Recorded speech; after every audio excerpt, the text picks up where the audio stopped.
Assalamualaikum warahmatullahi wabarakatuh. Selamat pagi Pak Wajid. Maaf Pak, mengganggu waktunya. Saya ada tugas dari kegiatan CGT ini untuk mewawancarai kepala sekolah. Dalam hal ini Pak Wajid sebagai kepala sekolah di PTD SDN 3 Anjaman Baru. Mohon waktunya untuk menjawab pertanyaan-pertanyaan yang saya tanyakan dalam wawancara ini Pak.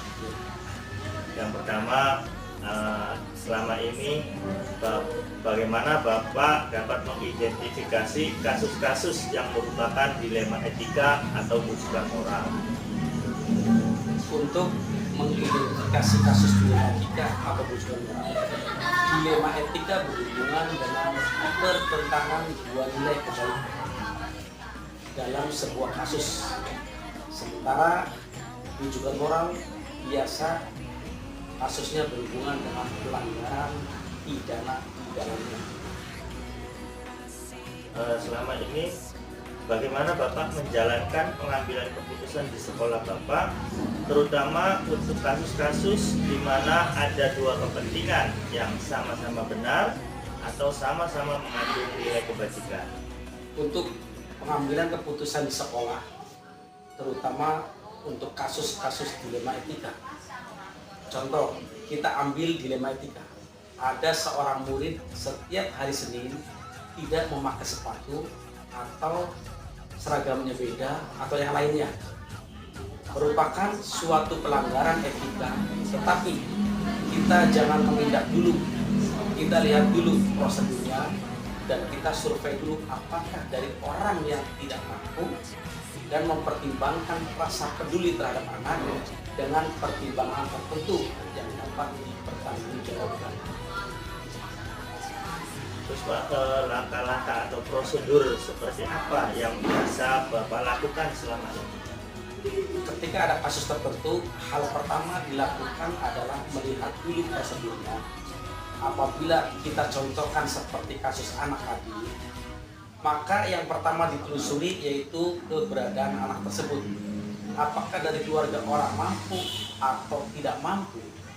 Jika sudah ditemukan informasi, kemudian panggil anak tersebut untuk diberikan arahan yang tujuannya untuk kebaikan anak tersebut.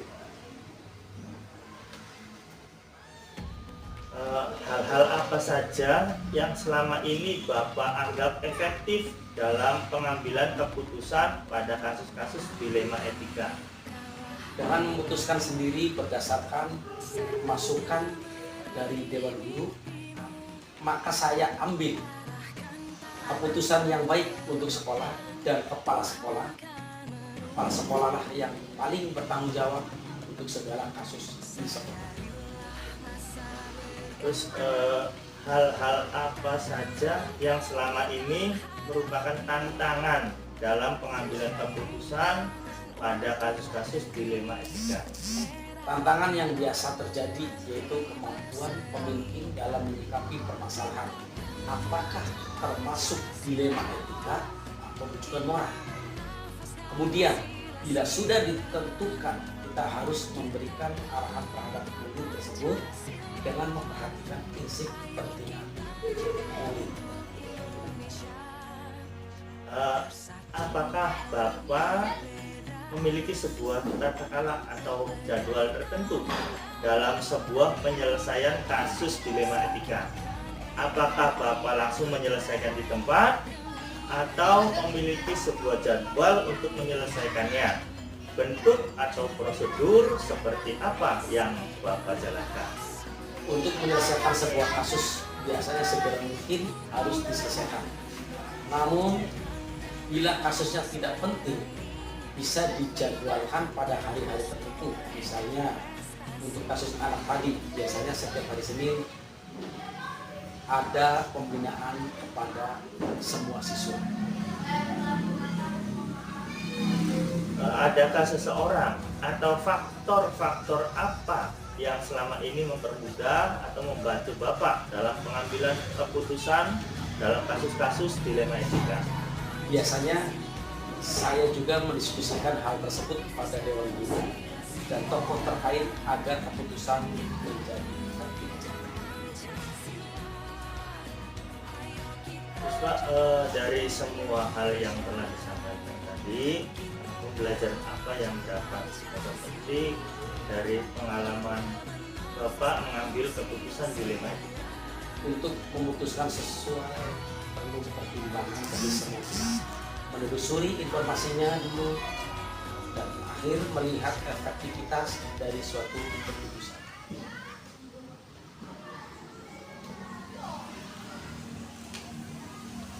Ya, alhamdulillah pertanyaan pada kegiatan wawancara ini telah dijawab semua.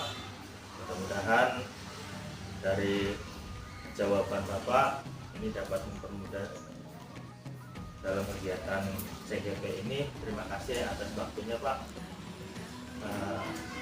Akhir kata, wassalamualaikum warahmatullahi wabarakatuh. Waalaikumsalam warahmatullahi wabarakatuh.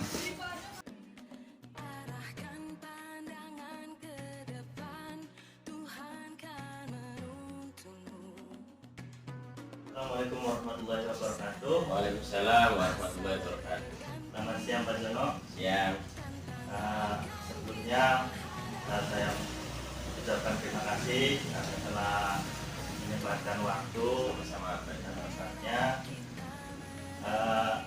Maaf Pak Jono, saya mau mewawancarai terkait dengan dilema etika dan tuntutan moral Pak. Itu tugas dari kegiatan CGP Angkatan 7 Kabupaten Indramayu. Mohon pertanyaan-pertanyaan dari wawancara dijawab Pak ya. Siap-siap. Baik Pak, langsung saja Pak. Selama ini bagaimana Bapak dapat mengidentifikasi kasus-kasus yang merupakan dilema etika atau tujuan moral? Jadi kasus atau yang selama saya di sini itu saya bilang tolong dengan yang sedang yang terakhir mana yang ini berat dalam penilaian saya. Itu tolong menjadi 3 Ringan, sedang, dan berat. Selama ini Pak, bagaimana Bapak menjalankan pengambilan keputusan di sekolah Bapak, terutama untuk kasus-kasus di mana ada dua kepentingan yang sama-sama benar atau sama-sama mengandung nilai kebajikan? Ya dihadapkan dalam syaratnya 2 pilihan yang sulit ya. Ini juga penting, ini juga bermanfaat. Saya sharing dengan rekan sejawat karena saya tidak bisa memaksakan kebijakan secara egois dengan anak buah, dan di sini ada sesuatu juga saya masih bisa berpendapat dari. Terus langkah-langkah atau prosedur seperti apa Pak yang biasa Bapak lakukan selama ini? Ya, prosedurnya saya ini dulu dari misalkan saya lakukan, saya klarifikasi dulu, kemudian penanganannya saya tadi sharing dengan teman-teman harus begini, baru saya berpijak atau saya memutuskan kebijakan sebagai konsekuensi. Hal-hal apa saja Pak yang selama ini Bapak anggap efektif dalam pengambilan keputusan pada kasus-kasus dilema etika? Menurut saya harus berkeadilan, kemudian saya juga berkomunikasi dengan musyawarah juga dengan teman kantor supaya prinsip berkeadilan dan tidak ada pihak yang merugikan. Hal-hal apa saja Pak yang selama ini merupakan tantangan dalam pengambilan keputusan pada kasus-kasus dilema etika? Tantangannya adalah ketika saya menemukan kasus dilema etika, kemudian saya menyelesaikannya itu ada beberapa takaran yang tidak sejalan dengan itu. Hal yang membuat saya itu jadi batu sandungan. Kemudian maka akan menjadi masalah itu berlarut dan tidak jadi titik temu, tidak terselesaikan.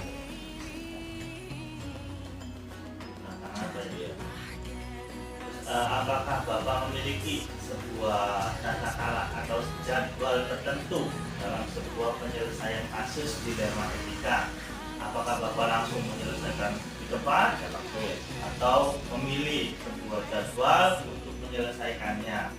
Terus bentuk atau prosedurnya seperti apa yang Bapak jalankan? Kalau jadwal secara fisik atau tabel atau tidak ada, hanya saya biasanya menggunakan prinsip target bahwa masalah ini harus cepat diselesaikan sekian bulan. Jadi kalau jadwal secara itu coba tidak ada, hanya target bahwa masalah ini harus secepatnya diselesaikan. Kemudian tadi dengan langkah kami bermusyawarah meminta pendapat rekan sejawat. Ini baiknya bagaimana, enaknya bagaimana, sehingga kesepakatan yang saya ambil ini disepakati oleh kedua belah pihak. Seperti itu. Adakah seseorang atau faktor-faktor apa yang selama ini mempermudah atau membantu Bapak dalam pengambilan keputusan dalam kasus-kasus dilema etika? Oh, ada Pak, yang saya sebutkan tadi di awal. Di sini saya masih menghargai sesepuh atau senior atau yang dituakan, karena saya juga baru menduduki jabatan kepala sekolah. Di sini ada beberapa guru senior, maka pendapatnya saya supaya menginspirasi saya juga ketika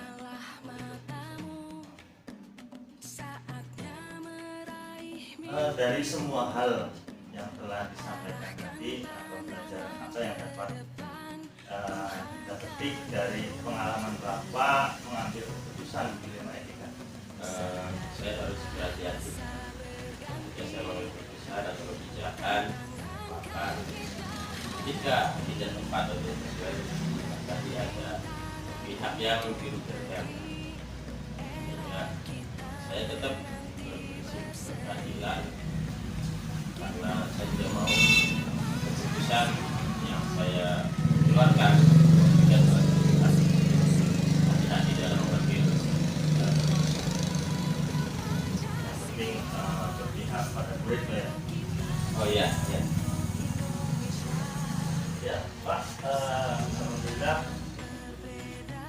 saya bertanya sudah jawab semua. Terima kasih Pak atas jawabannya.